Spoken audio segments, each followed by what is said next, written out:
This is the masterclass video for the topic of sound. Let's start with a very quick recap of this topic. Sound is produced by vibrations. Sound is the example of a longitudinal wave, which means that the direction of the wave motion is parallel to the direction of vibrations. So the particles will vibrate left and right. A longitudinal wave consists of alternate compressions and rarefactions due to changes in air pressure. A compression is a region of high air pressure where the particles are pushed closely together. A rarefaction is a region of low air pressure where particles are pulled far apart. And the distance between two consecutive compressions or two consecutive rarefactions will give you one wavelength. Sound waves need a medium for transmission. So sound can travel through solids, liquids, and gases. But sound cannot propagate through a vacuum because sound is transferred from one vibrating molecule to another. Sound travels fastest in solids because the particles are most closely packed. Therefore, it takes the shortest time for energy to be transferred from one vibrating molecule to another in a solid. Sound travels the slowest in gases because the particles are furthest apart. So it takes the longest time for energy to be transferred from one vibrating molecule to another in the gas. Humans can hear sounds of frequencies between 20 Hz to 20,000 Hz. Any sound of a frequency greater than 20,000 Hz is known as ultrasound, and it is used normally in diagnostic imaging of tissues, organs, cancer, as well as to monitor the development of fetuses. The formula that we use commonly in this topic is DST. An important reminder that if there is a reflected sound or echo in the question, you will need to multiply the distance by 2. The amplitude of the wave affects the loudness of the sound. The smaller the amplitude, the softer the sound. The higher the amplitude, the louder the sound. The pitch of the sound is affected by the frequency of the sound. The higher the frequency, the greater number of waves per unit time, the higher the pitch of the sound. The lower the frequency of the wave, the fewer number of waves per unit time, the lower the pitch.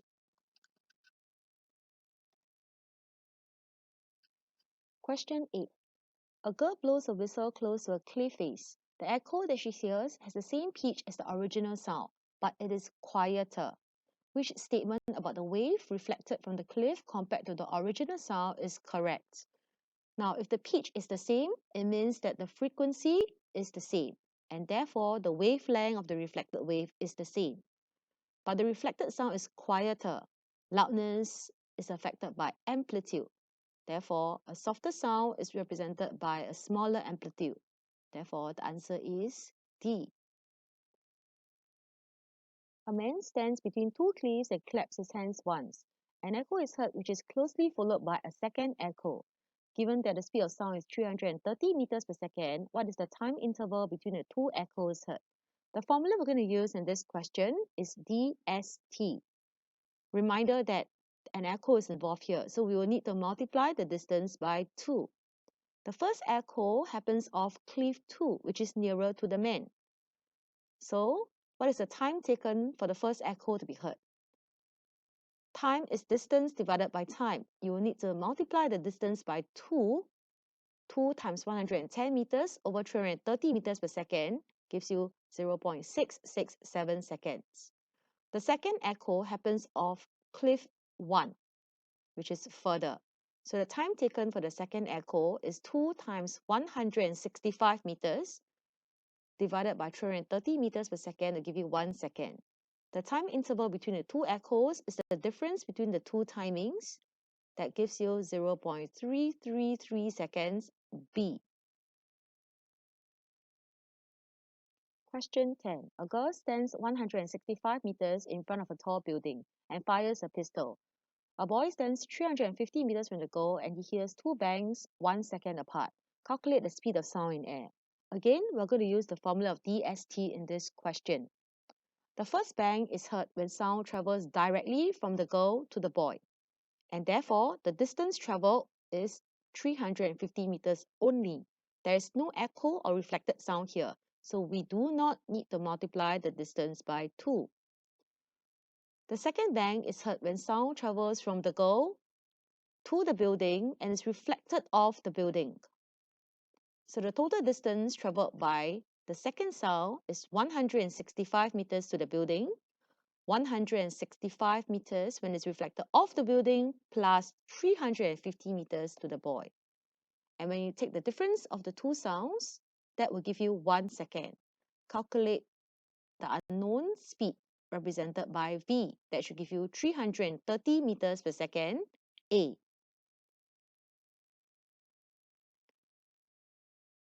There's a fishing boat that sends out a pulse of sound waves towards the seabed and it picks up 2 echoes, a faint one followed by a strong one. The 2 echoes are heard first 0.5 seconds and then 0.7 seconds after the emission of the pulse. The speed of sound in water is given as 1,500 meters per second. The first echo is heard when sound travels from the boats and is reflected off the fish. The second echo is heard when the sound is given off by the boat and is reflected off the seabed. So you are told to calculate the distance below the boat for the fish. So which sound will you be using? Is it 0.5 seconds or 0.7 seconds? So for the fish, it will be the blue one, which is 0.5 seconds. Because this is an echo, so we need to multiply the distance by 2. I'm going to let the distance of the fish and between the boats and the fish be x. So distance is speed times time. The total distance is 2x equals to the speed 1,500 meters per second multiplied by 0.5 seconds. X is 375 meters. What is the order for the speed of sound in air, steel, and water? First, we need to identify the state of matter for the 3 substances given. Air is a gas, steel is a solid, and water is a liquid. A very quick recap that sound travels the fastest in denser medium, which is solids, and the slowest in gas. Therefore, the slowest will be in air, which is a gas. The fastest will be in solid, which is steel. Therefore, the answer is B. A string on the guitar is plucked. You are given the pressure time graph. Right? When there is no sound, the pressure is known as P air. Now you pluck the string again to produce a louder note with the same pitch. A revision that a louder note is represented by a higher amplitude. The pitch is the same. Therefore, the new wave that you're going to draw must cut the x-axis at the same points, represented by the blue arrows. Cutting the x-axis at the same points and with a higher amplitude, draw the waveform of the louder note. The string is tightened and plucked again to produce a note of higher pitch. How will the graph be different for this new note? Pitch is affected by frequency. Higher pitch, the frequency will be higher and therefore a greater number of waves produced per unit time.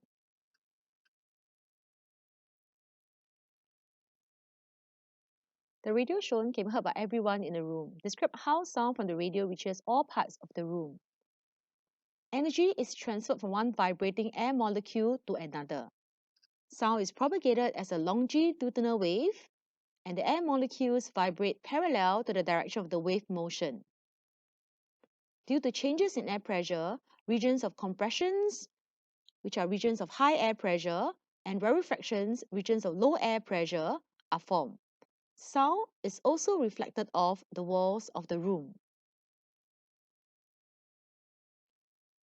Some geologists are trying to find oil-bearing rocks. There's an explosion and causes a wave to travel into the earth through rock A and then into rock B. Explain what is meant by a transverse wave. A very quick recap between transverse and longitudinal waves. Transverse waves, the direction of wave motion is perpendicular to the vibrations. Longitudinal waves, the direction of wave motion is parallel to the vibrations. Therefore, in a transverse wave, the direction of wave motion is perpendicular to the direction of vibrations. A transverse wave transfers energy from one point to another. Question B. The boundary is 2.5 kilometers below the Earth's surface. The minimum time between the explosion and the detection of the reflected wave is 1.6 seconds. Calculate the speed of the wave in rock A. For this part, we're going to use the formula again, dst. Right, because of the reflected wave, right, we need to multiply the distance by 2. Therefore, the speed of the wave is 2 times 2.5 kilometers over the time taken, 1.6 seconds. A reminder that you need to change the 2.5 kilometers to 2,500 meters, which will give you 3,125 meters per second. Part C. We are told that the speed of the wave in B is greater than the speed of the wave in rock A. The number of complete vibrations per second is the same in both rocks. This tells us that the frequency of the wave in both A and B is the same, because frequency is defined as the number of waves per unit time, or the number of waves in 1 second. How will the wavelength of the wave differ, if at all, in rock A and in rock B? We go back to the formula of Vf lambda. Wavelength is given as speed divided by frequency. The frequency of the wave in both A and B is the same. And the question in part C tells us that the speed of the wave in B is greater. Therefore, a greater V divided by the same F will give us a greater wavelength in rock B. Therefore, the wavelength of the wave in B is longer.